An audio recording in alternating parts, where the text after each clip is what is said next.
Buenísimo. Voy a ver acá una cosa con mi pantalla solamente. Ok. Y ahí estamos. Que me daba mucho brillo.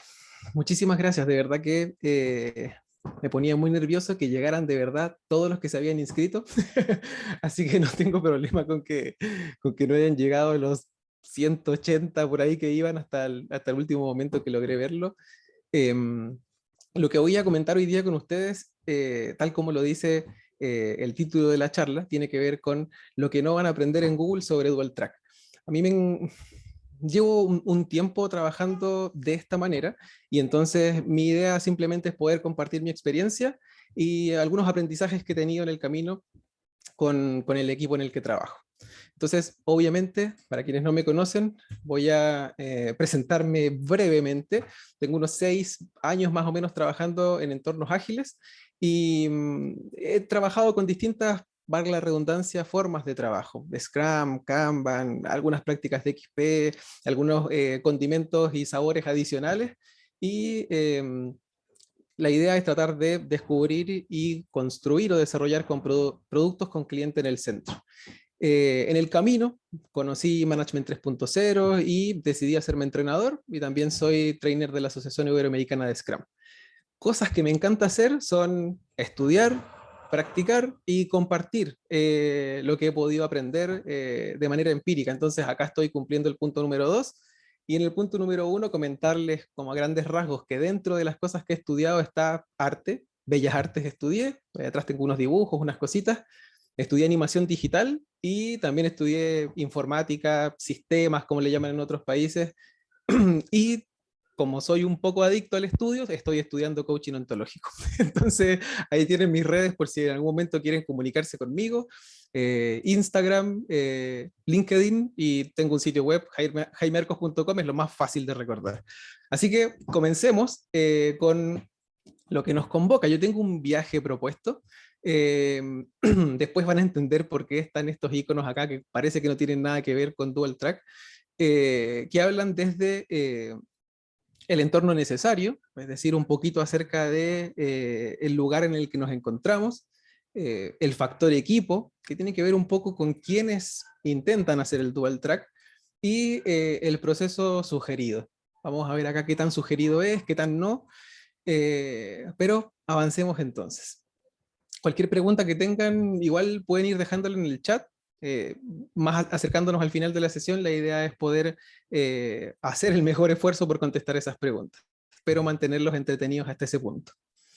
El entorno necesario. Cuando comencé a armar la presentación, cuando comencé a armar la charla, simplemente pensé en algunas palabras que se vinieran a mi mente, algunos conceptos que, que venían a mi mente cuando pensaba en el entorno necesario. Y algunas de ellas son, por ejemplo, la organización, el sistema, este sistema, sistema de sistemas, ya que cada equipo puede ser un mini sistema, y esta organización es un sistema que las compone dentro. La cultura tiene que ver un poquito ahí con esas cosas que tendemos a hacer, que nos caracterizan, y el mindset como una forma de concebir las cosas.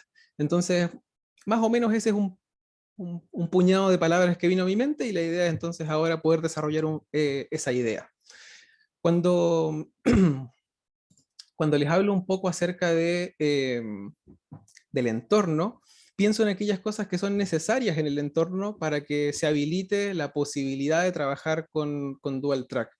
Entonces vino a mi mente esta imagen y un par de conceptos que aprendí, de hecho en el último mes, que me gustan como metáfora para poder introducir el tema del entorno.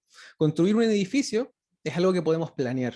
Eh, Podemos incluso ver el fin desde el principio. Podemos ver los materiales, podemos cubicar el precio de cada material, podemos tener un diseño previo, incluso levantarlo en 3D, también puedo hacer eso, y intentar que nuestro resultado final se asemeje lo más posible a lo que concebimos en un inicio. Entonces nuestro trabajo en este tipo de entorno sería poder evitar todo tipo de variación. Ojalá que no varíen los costos, ojalá que no varíe el tiempo que nosotros pronosticamos, y ojalá que no varíe el alcance, o sea, que el edificio que diseñamos sea el mismo edificio que construimos al final, porque si no igual van a haber algunos problemas. En cambio, tenemos otro tipo de organizaciones o entornos. Acá tenemos un bello jardín, al menos en mi punto de vista es así, y un jardín es algo vivo y está en constante cambio debido a las variables que le rodean, incluso a las variables internas. Un jardín, al estar compuesto de elementos vivos, estos elementos vivos también van cambiando. Las plantas van creciendo, algunas van muriendo, algunas van floreciendo y entonces nos dan otras tonalidades, otros colores, van cambiando el entorno. Y nuestro trabajo en este tipo de situación es adaptarnos al cambio. Es decir, si van apareciendo unos colores que no son los que nosotros necesitamos, tenemos que reemplazar algunas plantas. Si es que el pasto crece mucho en un lugar, probablemente vamos a tener que ir a recortarlo. Si es que, como en este espacio, tenemos ahí un jardín árido con piedras, y en verdad ya nos aburrimos de eso y queremos que sea más fresco, entonces podemos convertir esa parte del jardín árido en una piscina o en una pileta, en la cual con un poco de agua podemos hacer un espejo natural y entonces ya va cambiando, se va acomodando y como dice ahí, nuestro trabajo sería adaptarnos a los cambios. Es importante entonces entender que el proceso de descubrimiento y de delivery o de entrega eh, está la incógnita y es algo lineal. Nosotros descubrimos y luego nos mandamos a desarrollar y se acabó, ojalá teniendo eh, como si esto fuera un edificio o como si fuera un jardín, que podemos ir acomodando la carga, que podemos ir haciendo los ajustes necesarios dependiendo del el entorno, dependiendo de lo convulsionado que estén las variables a nuestro alrededor. Nosotros podríamos hacer un descubrimiento inicial y utilizar design thinking, empatizando con nuestro cliente, definiendo probablemente algunos lineamientos estratégicos, ideando cuáles podrían ser las posibles soluciones para nuestro cliente, prototipando incluso para testear con clientes y de esa manera decir, listo, acá está, esta es la solución y esto es lo que nos va a ayudar a satisfacer necesidades en un tiempo futuro.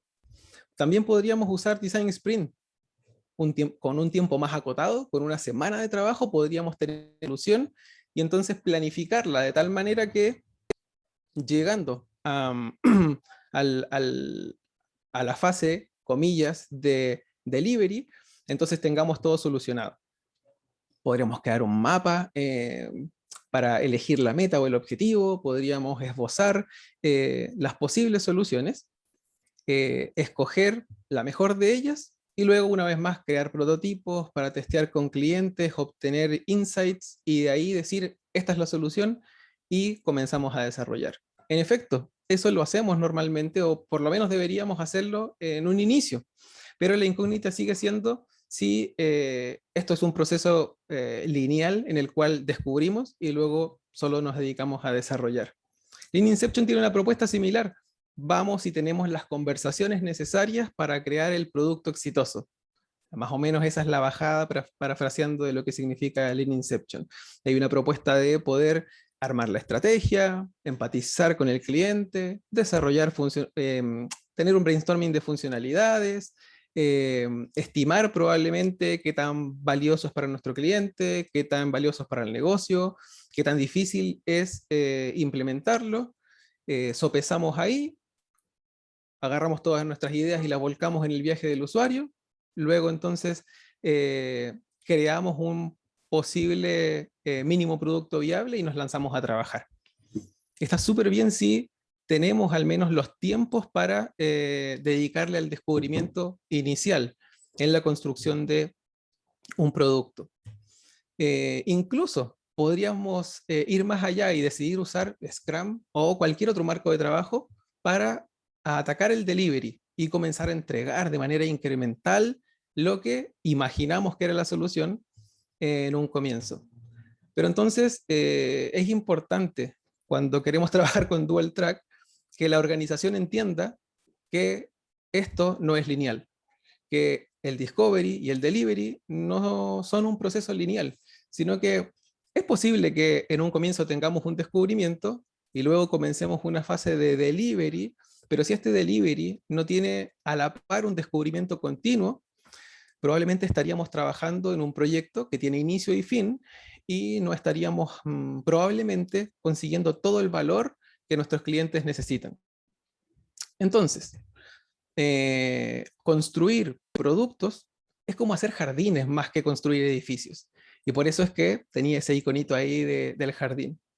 Como insight para mí es importante, por lo menos desde mi experiencia, alentar la visión de producto por sobre la visión de proyectos, en un entorno que esperamos sea un buen asidero para la agilidad. Ser vulnerables, esa palabra siempre me cuesta decirla, y mostrar humildad intelectual. Cuando nosotros decidimos ser vulnerables y mostrar esa humildad intelectual que dice, yo soy incapaz de decir en el comienzo qué es lo que mi cliente necesita en el final, entonces es cuando estamos un poquito ahí abriendo el mindset y está súper bueno si esto lo logramos a nivel de las capas más altas de la organización. Ese cambio que a veces es necesario no tan solo a nivel de equipo, sino a nivel de quienes están sponsoreando la iniciativa. Porque si ellos no entienden eso, van a estar ahí pidiéndome las fechas, las entregas, y podría esto llegar a convertirse en un proyecto disfrazado de ágil. Eh, Crear el medio de cultivo para equipos ágiles.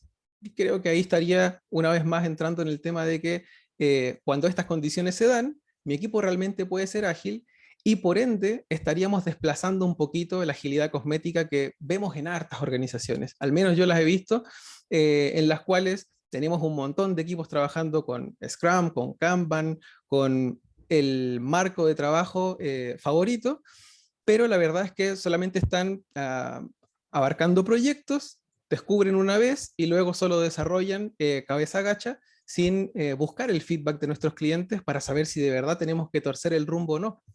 Entonces ahí está.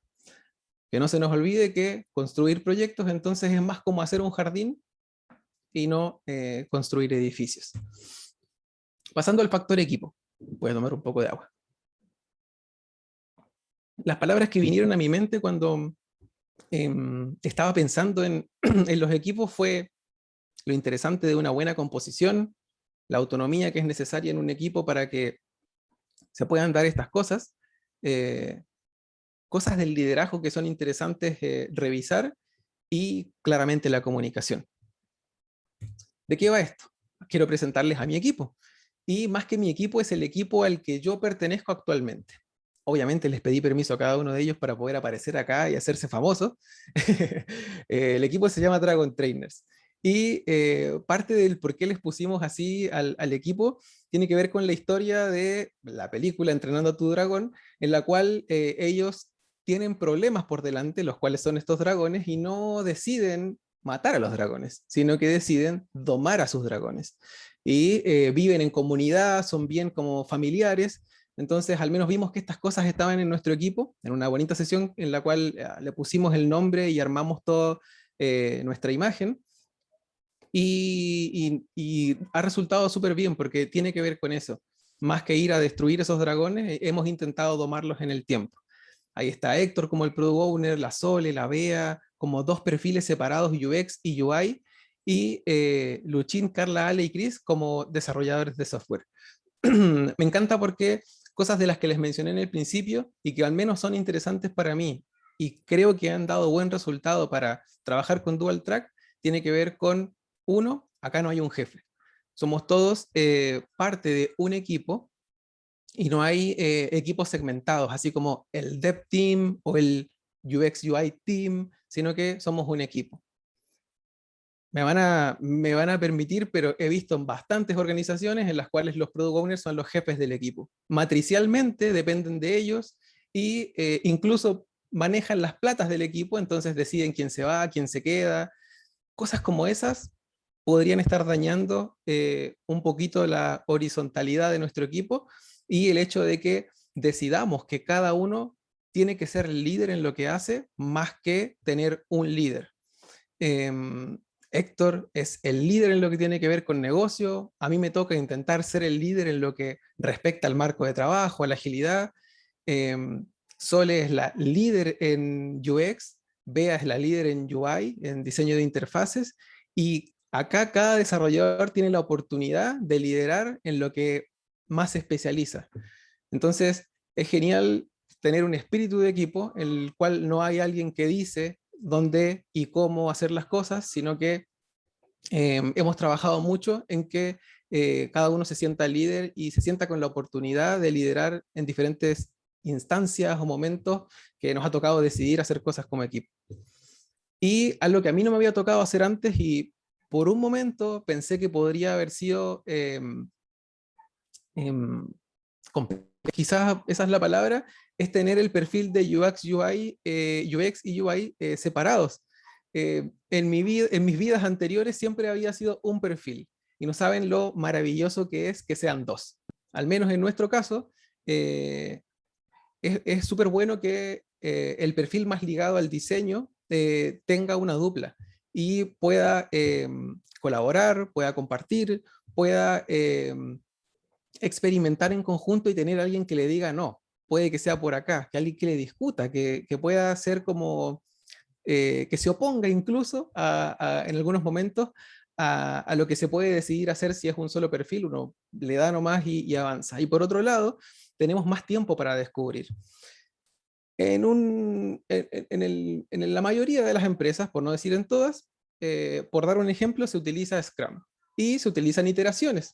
Si no estamos con Scrum, da lo mismo. Normalmente en la agilidad trabajamos con iteraciones y tendríamos probablemente 2 semanas para pasar de una iteración a la otra.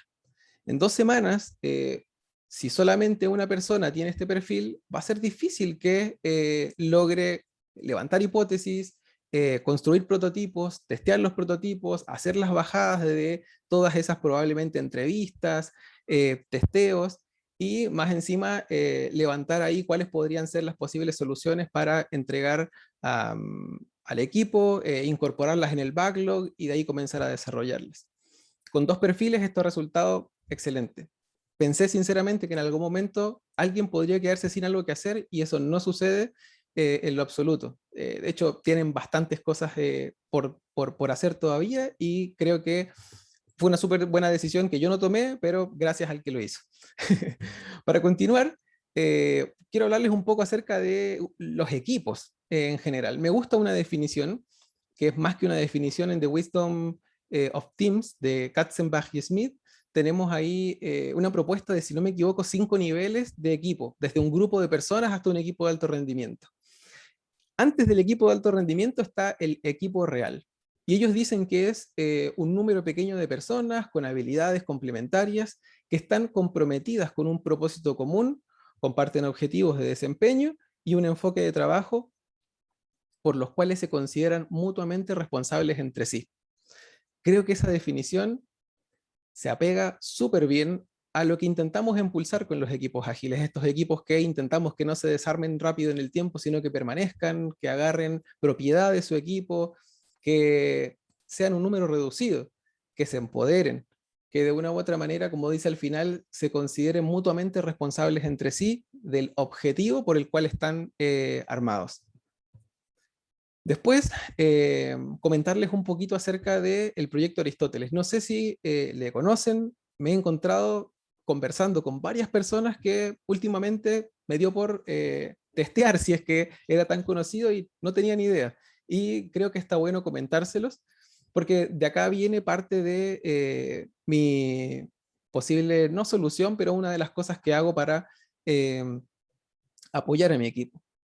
El proyecto Aristóteles fue un experimento del año 2012 de Google, y lo que intentaban buscar era construir el equipo perfecto. Querían saber cómo operaban los equipos de alto rendimiento, querían, con todos los datos que ellos manejan, traquearon a sus equipos y descubrieron 5 insights que les dijeron de qué se componen los equipos de alto rendimiento. Porque su idea era obviamente replicarlo. O sea, si descubrimos esa fórmula mágica, la idea es poder construir otros equipos de alto rendimiento y obtener esos resultados que estamos esperando. Entonces levantaron 5 insights que son los siguientes. Estos 5 hallazgos son: el primero, impacto. Los equipos deben creer que su trabajo es importante. y tiene que ver con el impacto en ocasiones que tienen en la organización, probablemente cómo logran mostrar su éxito, la oportunidad de tener objetivos que pueden alcanzar, y si no los alcanzan, que aún así se valoren. Hay un montón ahí de motivación intrínseca, extrínseca que está en el medio, pero está buenísimo si logramos que estos equipos sientan que están impactando de alguna forma en la organización. El número 2 dice significado, porque los equipos deben creer que su trabajo, y no tan solo creer, sino que de verdad sea así, que su trabajo es significativo a nivel personal. No sé si todos han pensado en su propósito personal de vida, su propósito en el trabajo, su propósito trabajando con agilidad, pero la idea es que entonces lo que estemos haciendo como equipo le pegue a ese propósito y tenga significado para nosotros.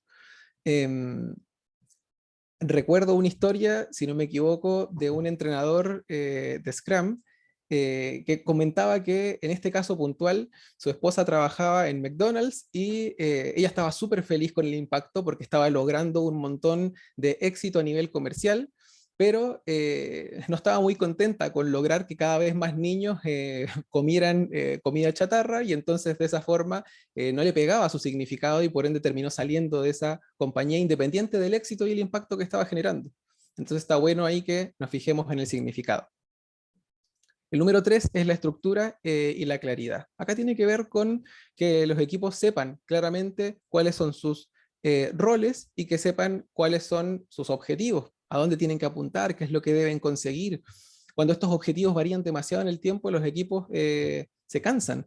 Los equipos avanzan 2 metros para un lado y les movemos entonces sus metas y tienen que moverse 2 metros para el otro. Esto provoca un desgaste cognitivo que hace que terminen ahí perdiendo las ganas. Entonces está súper bueno que tengan una estructura clara, y cuando hablamos de estructura es mínimo armar un equipo y hacer una facilitación de roles y expectativas y saber de manera cruzada cuáles son nuestros roles, de qué se tratan y las expectativas que tenemos el uno del otro. Y de ahí para adelante se pueden hacer muchas cosas más. Punto número 4 es la fiabilidad. Los miembros del equipo deben sentir que pueden apoyarse el uno al otro. Si yo siento que hago mi parte y que mi compañero que está al lado va a hacer la suya sin problema y sin que yo tenga que tirarle un látigo, entonces tengo fiabilidad, conozco el potencial de mi equipo y confío en ellos. Y por último está la seguridad psicológica, en la que todos se sienten seguros de asumir riesgos, porque saben que no tienen que sentirse avergonzados, que no van a ser castigados, incluso si cometen un error o fallan, no van a haber represalias. De todos estos hallazgos, en los resultados dijeron que si tuvieran que quitar 4 y dejar solo uno, el más importante es el último, la seguridad psicológica.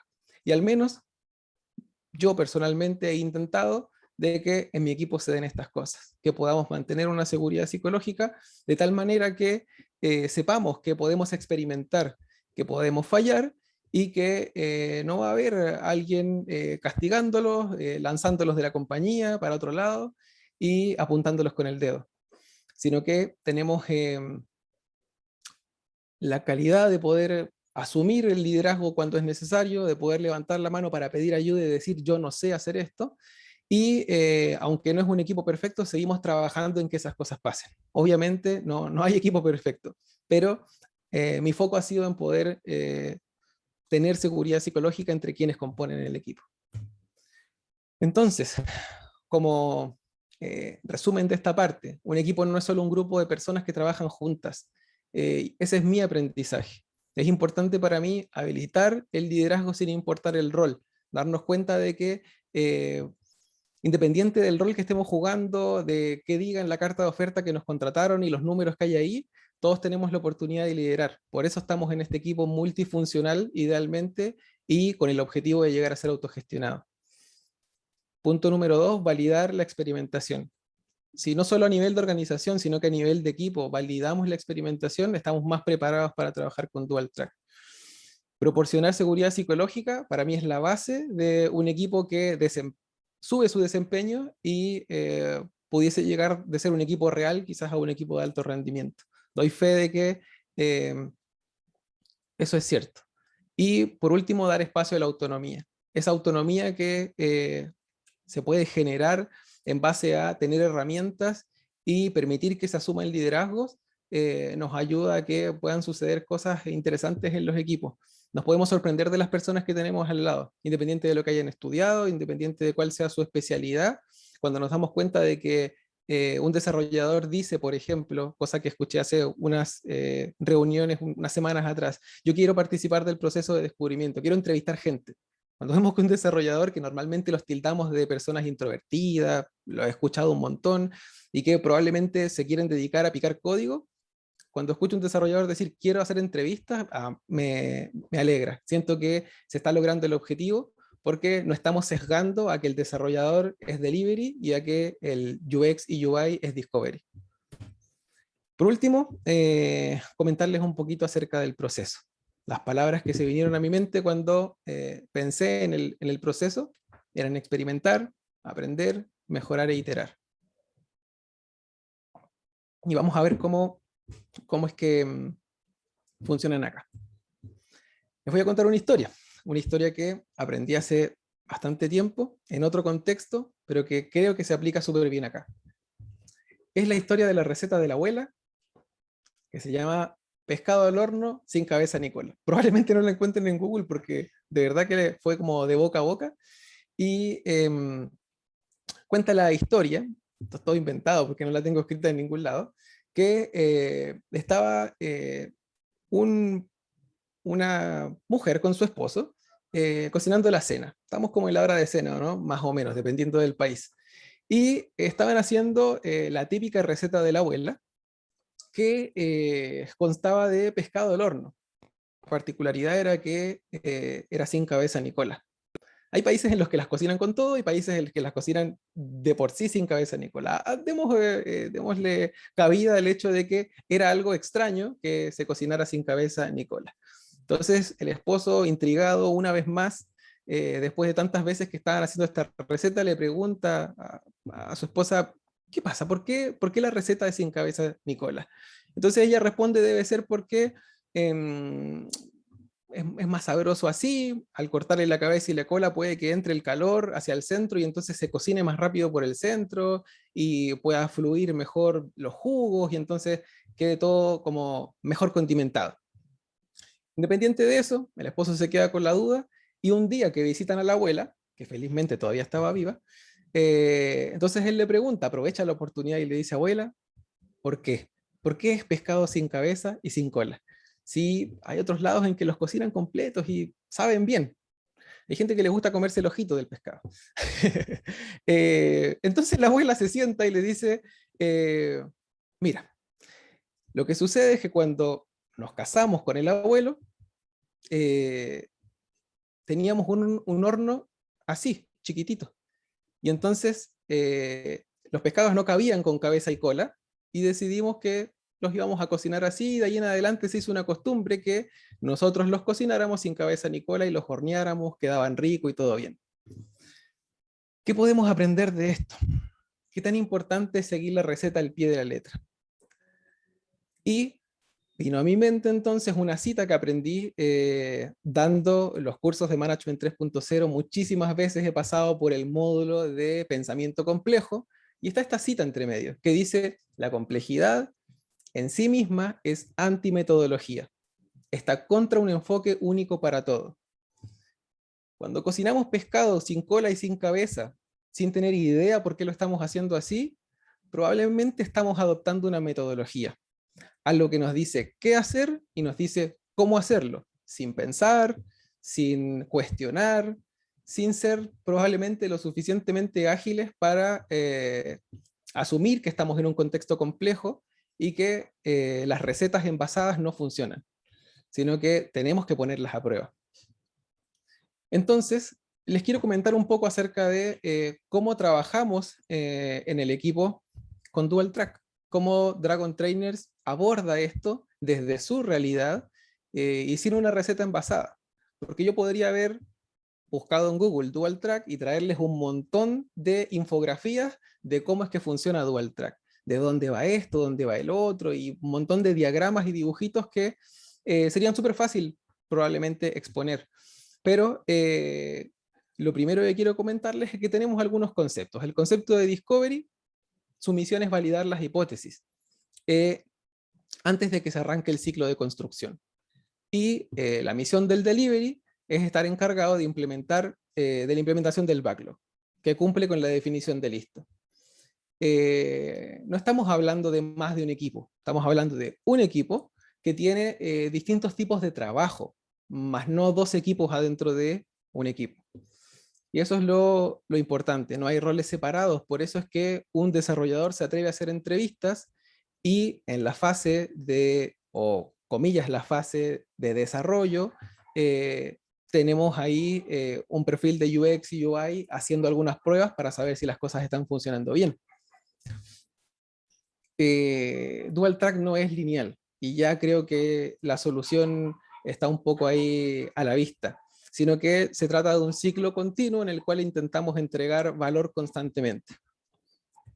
Dual Track tiene que ver para mí con entregar valor de manera continua, asumiendo que el discovery es un constante refinar para descubrir y que el delivery es un constante construir para entregar.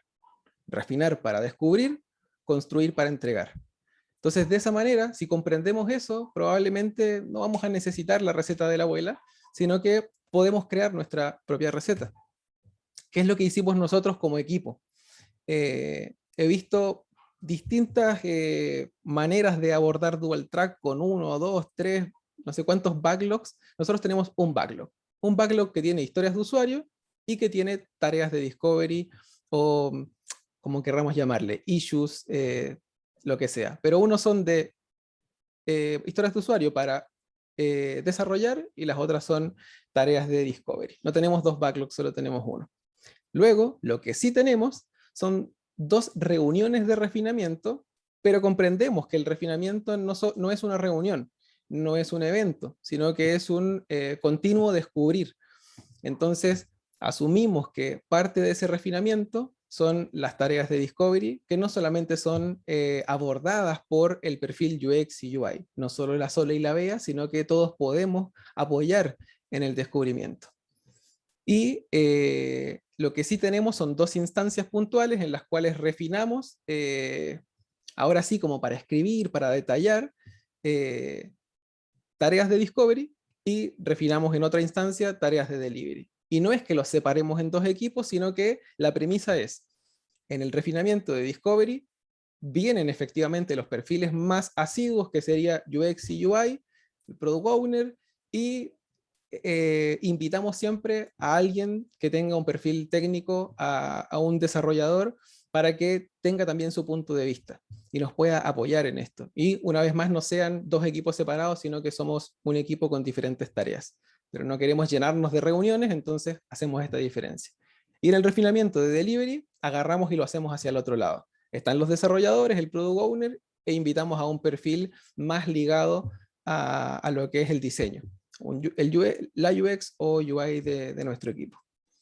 Luego, pasando a lo que es Discovery, tiene su propio proceso para poder validar las hipótesis, que va cambiando constantemente, pero probablemente tiene que ver con levantar insights, con plantear hipótesis, con construir prototipos, testear con clientes, hacer encuestas, hacer entrevistas, todo lo que está relacionado con el descubrimiento, hasta tener completo el diseño de lo que se va después a implementar en el track de delivery. Por eso es dual track.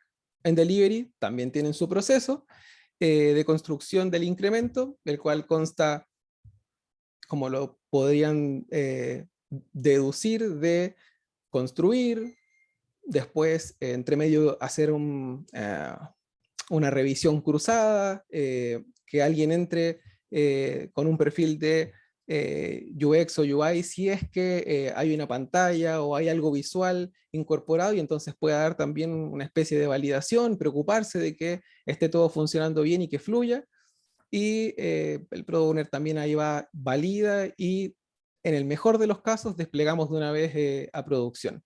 Si tenemos feature flag, maravilloso, porque así podemos prender y apagar las funcionalidades y tendríamos una verdadera continua entrega de valor y despliegue de lo que se está desarrollando.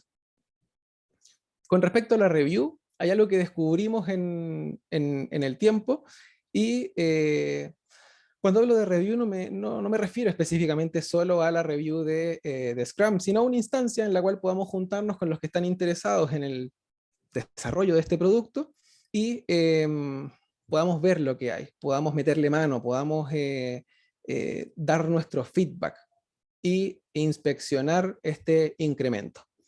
Entonces, no solamente mostramos el incremento del track de delivery, que es lo común, sino que comenzamos de a poco a mostrar incrementos del track de discovery. Créanme que eso ha ayudado un montón a que los stakeholders, en ocasiones, dejen de hacer preguntas que son obvias, pero que son obvias para nosotros, porque nosotros sabemos de dónde salieron estos nuevos features, nosotros sabemos qué es lo que dijo el cliente que quería. Entonces, en esa reunión, todos pueden enterarse mediante una breve presentación de cómo conseguimos esos datos, de probablemente comentarios de nuestros clientes, apreciaciones sobre lo que hemos desarrollado y validaciones de lo que está bien y lo que quizás no está tan bien o no están valorando y tenemos que iterar. Entonces, si después lo hacemos desaparecer, un stakeholder no va a decir qué pasó con esto que se fue, sino que se va a dar cuenta que de verdad no era necesario, y al estar transparentando también el track de discovery en la review, unos minutos más de lo acostumbrado nos van a ayudar a poder, o al menos a nosotros nos han ayudado a poder tener una mejor relación y más transparencia a la hora también de tener estas revisiones. Y por último, me encanta que el resultado tiene que ver con clientes felices, con desarrollos guiados por outcomes y no por outputs. Una vez más, estar construyendo centrados en la necesidad de nuestro cliente, en el objetivo que queremos cumplir para con ellos, y no intentando construir un edificio ciegos de lo que ellos necesitan, sino que jardineando más que nada, más que ser ahí un constructor de edificios. Entonces, las reflexiones que al menos yo puedo traer hasta este punto son que las recetas perfectas no existen, cocina la tuya. Esto es lo que Google no te iba a decir, porque probablemente te va a mostrar un montón de infografías y lo que yo te traigo es la experiencia de mi equipo. Recordar que la agilidad es antimetodología, por eso me encanta por ahí cuando, cuando, si no me equivoco, fueron las hormigas agilistas, lanzaron una campaña de que cada vez que alguien habla de metodología ágil, muere un hada. Por favor, no sigamos matando las hadas. El siguiente punto es, copiar no está mal, eh, pero adaptarse está mucho mejor. Si nosotros copiamos y adaptamos, mucho mejor. Y lo último es que parte de ser ágil, y no solo hacer agilidad, es creer en las personas y sus interacciones por sobre los procesos y herramientas. Dual Track es un proceso que nosotros podemos ir mejorando y podemos ir iterando, pero para mí lo que mejor me ha funcionado a la hora de querer hacer Dual Track es preocuparme de las otras dos cosas que les hablé en el inicio. Tratar de que la organización entienda y ayudar al equipo para que pueda performar con seguridad psicológica, con un lugar en el cual las jerarquías son flat, no tenemos ahí un jefe, sino que de verdad todos podemos aportar y liderar desde donde estamos, que nos sentimos bien, que somos amigos y que aparte tratamos de crear el mejor producto para nuestro cliente. Eso es lo que quería compartir con ustedes en esta noche y muchísimas gracias. Ahora, si hay Bravo, preguntas, genial. bravísimo. Bueno, sí, pasemos a la sesión de preguntas. Tenemos ahí a César. Dale, César. Mm. Hola Jaime, ¿cómo estás? Gracias por la presentación. Una consulta, una duda que me surge.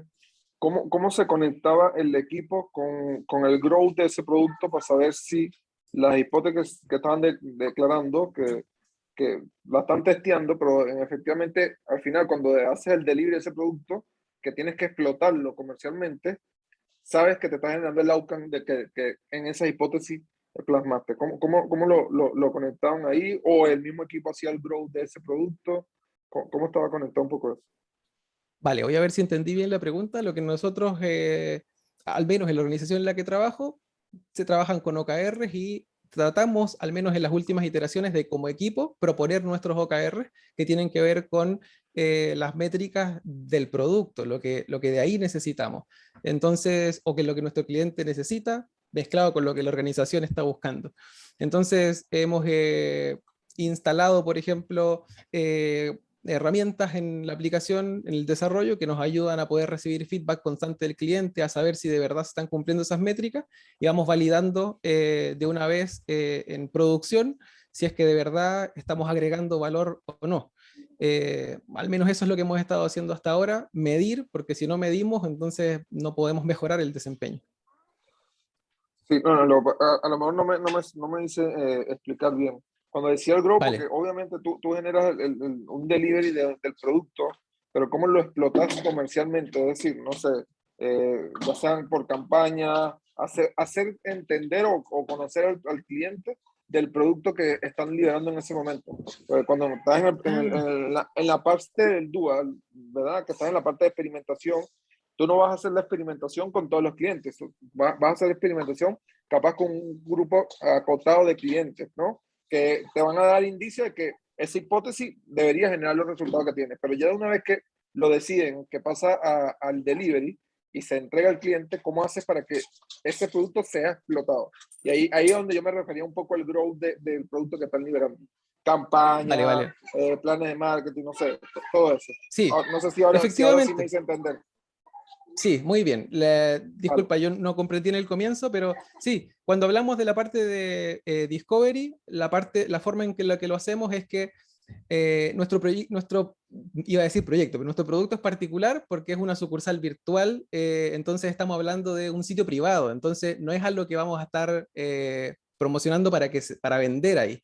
Pero aún así, lo que hicimos en un comienzo para, primero, no hacer un Big Bang y construir toda la sucursal y luego lanzarnos a producción, fue hacer un proyecto paralelo de beta testing.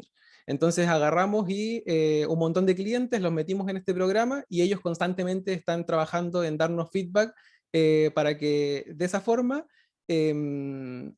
sepamos de verdad si es que le estamos pegando. Entonces, así fue como comenzamos a validar en un comienzo. Y ahora que ya tenemos liberado en producción gran parte de los avances, si no todo, entonces también se lanzó una campaña de marketing, se está haciendo un trabajo por debajo para poder obtener engagement de esta sucursal virtual y ver si efectivamente le estamos pegando a las hipótesis que teníamos en un comienzo. Buenísimo. Muchas gracias, Jaime. ¿Vale, Gracias. César? Ernesto, tenemos igual con la manito arriba. Sí, hola, ¿qué tal? ¿Me escuchan? Sí, Muy sí, bien, sí. adelante. Sí, tengo una duda que es más que nada saber en qué contextos es que puede aplicarse esta clase de esquemas, que me parecen muy interesantes y yo lo veo con una tendencia hacia servicios o productos vivos de largo aliento, pero que desafortunadamente no encajarían en, por ejemplo, en lo que sí serían en proyectos que aún existen de corto aliento, porque como se llama, es algo que tú le transfieres al cliente y llave en mano y porque digamos, sí, tiene un alcance acotado y ahí se va. Entonces, quería tener un poco más de claridad respecto a cuando el contexto en el que es viable aplicar todo esto, porque por ejemplo, hablabas de la seguridad, entonces de la seguridad, parte que comentaba en el chat, es seguridad cuando a veces no, si la mayoría son contractors, no están seguros de que si a su empresa el cliente le va a renovar o cosas por el estilo, y el tema de la estabilidad, aun cuando tú tengas tu estabilidad dentro de tu empresa proveedora, igual tu empresa proveedora te va a ir rotando de proyectos. Entonces, ¿cómo combinar estos contextos en la decisión de que se pueda aplicar o no el esquema que estás proponiendo? Bueno, te comento que al menos lo que y sigo, es como mi perspectiva, lo que he podido aprender, lo que he podido experimentar ahí. Siento que, como lo comenté en un comienzo, en las situaciones en que te sientes más que estás trabajando, desarrollando algo más cercano a un jardín, vale la pena. Si te sientes jardinero, aplica Dual Track, pero si sientes que estás construyendo un edificio, algo con un alcance acotado, algo con un tiempo, un presupuesto, en verdad es un proyecto, no sé si vale la pena estar iterando, si vale la pena estar tratando de aprender. Eh, lo que de verdad creería yo es que quizás hay que, para mí por lo menos, la mayoría de los desarrollos digitales no deberían tener un contexto acotado. Probablemente es una impronta que todavía sigue existiendo, pero estamos en un contexto tan complejo que se me hace difícil pensar en desarrollos que fueran como únicos, como que yo logro ver el fin desde el principio. Me imagino que los hay, pero siempre que asumimos que no logramos ver el fin desde el principio, entonces está bueno para mí trabajar con Dual Track porque me permite experimentar y lograr obtener un mejor resultado que si yo pronostico así y digo, este es lo que el cliente necesita. Entonces, en otros casos, probablemente es mejor trabajar lineal y lanzarse con lo que ya se pidió.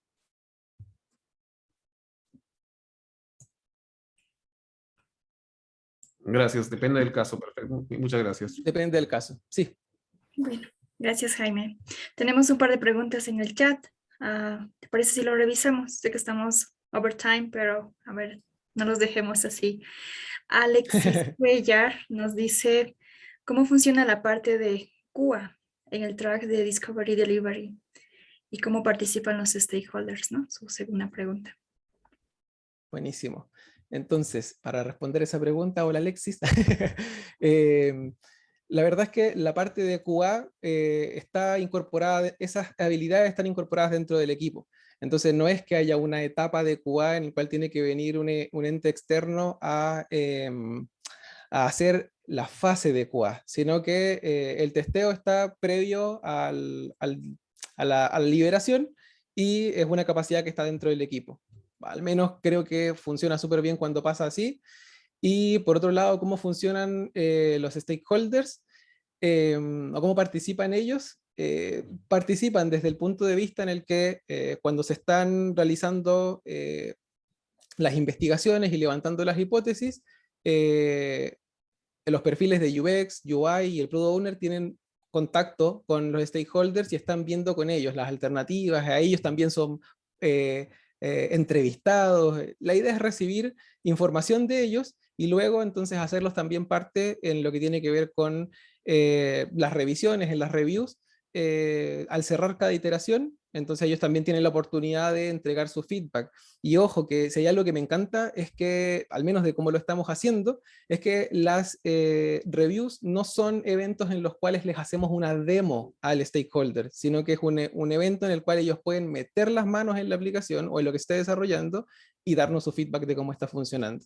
Creo que salir de las demos y pasar a las reviews, en la cual hay inspección del incremento, está buenísimo. Súper. Gracias por la respuesta. Muy bien. Súper. Tenemos una más de Carolina, si no estoy mal. Sí, Carolina, ¿no? Nos pregunta sobre cómo comenzaste la construcción del backlog mixto. Entiendo que el primer proceso de discovery, priorizar historias de usuario para delivery y cómo conseguís con el dual de discovery. ¿Cuándo estimas cómo hace con la asignación de capacity para discovery y delivery? Bueno, son dos preguntas. Sí, entendí más o menos. A ver si logro responder como brevemente. Lo que hicimos en un comienzo fue, así como lo mostré en el inicio, una etapa bien nutrida de descubrimiento, terminando con un User Story Mapping, y entonces ahí teníamos ya más o menos las funcionalidades que queríamos desarrollar, obviamente sabiendo que puede que cambiaran en el tiempo. A partir de ese user Story Mapping se construye el backlog y aquellas cosas que dudamos, hay alta incertidumbre, se comenzaron a testear de una vez por el track de Discovery. Mientras el equipo típico que ambientaba, hacía un montón de cosas para construir quizás aquello que es base en ese primer sprint. Ahí se generó el desfase y entonces ir trabajando desfasados, porque esa es la idea, que cuando una parte de desarrollo, el track de desarrollo, tiene que desarrollar, no hay una fase de diseño en el sprint, sino que ya está listo, está diseñado en el desfase que se generó con el discovery. Y lo otro era sobre estimar, pero no recuerdo qué era. Sobre la estimación de la Ok. capacidad, ¿no? La capacidad de Discovery no la estimamos. Simplemente tenemos un flujo continuo en el cual ellas van, digo ellas porque son dos chicas, van tomando esas tareas que ellas mismas van escribiendo respecto a lo que implica el descubrimiento y van ajustando sus tiempos para poder alcanzar a entregar como insumo final ya sea un prototipo o una pantalla X de lo que va a pasar al al track de delivery. Súper. Gracias, Jaime. Tenemos última pregunta y te dejamos tranquilos. No hay problema. Alex, ¿verdad? Adelante, Alex. Puedes habilitar el micrófono. Bueno, sí, no, la pregunta es cómo manejar la ansiedad del cliente, porque al realizar tareas de discovery y de delivery, los tiempos de puesta en producción, de delivery hacia el cliente que vea resultados son mucho más largos. Entonces, ¿qué impacto tiene hacer dual track con la ansiedad del cliente, digamos, y cómo manejarla? Gracias, Alex, por la pregunta. La verdad es que no hay retrasos y no hay tiempos más largos si es que logramos el desfase inicial, porque en un sprint el discovery está descubriendo para el siguiente sprint. Entonces, cuando en el siguiente sprint el delivery y el track ataca lo que ya se descubrió. Entonces, no es que haya un retraso. Probablemente va a ser la primera iteración. Si es que lo hicimos bien en la primera iteración, vamos a entregar menos, pero creería que eso es común teniendo o no teniendo dual track, porque casi siempre la primera iteración tiene que ver con ambientar, con agarrar y levantar la base del proyecto de desarrollo y un montón de cosas así. Entonces, por ende, esa semana o esas semanas o tiempo lo aprovechamos para hacer el primer descubrimiento. Eso. Súper. Genial, muchas gracias. Bueno, muchas gracias, Jaime. Estuvo excelente la charla. Muchas gracias a todos por su participación. Pues damos por concluido. Jaime, las palabras Buenísimo. de cierre. Palabras de cierre, muchas gracias por asistir. Hubo un pic como de 45 y algo participantes y de verdad que cualquier cosa me contactan. LinkedIn, mi página web, hay un enlace ahí a WhatsApp y van a hablar conmigo, no con una máquina ni un bot. Así que conversamos y vemos cómo podemos colaborar. Que estén bien. Muy bien, gracias, muchas gracias. Gracias a todos por su asistencia. Nos vemos en la retrospectiva, que ya está empezando.